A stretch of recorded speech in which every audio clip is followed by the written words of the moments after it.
এই ভিডিওতে আমরা ইলেকশন কমিশন আর্টিকেল 324 সম্পর্কে পড়ছি।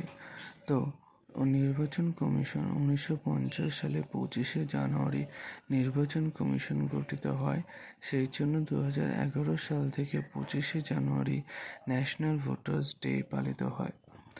গঠন সম্পর্কে যদি আমরা পড়ি, তো একজন চিফ ইলেকশন কমিশনার, দুজন ইলেকশন কমিশনার, টোটাল 3জন থেকে প্রত্যেকেরই সমান ক্ষমতা ভোগ করেন।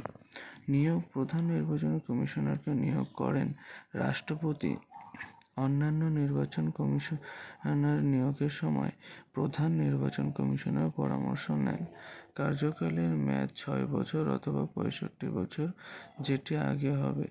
পুনরায় মনোনীত হতে পারেন না। অবসর গ্রহণের পর লাভজনক পদে আসীন থাকতে পারে না। সুপ্রিম কোর্টের বিচারপতিরা যেভাবে পদচ্যুত হন, নির্বাচন কমিশনারও একই পদ্ধতিতে অপসারিত হতে পারেন।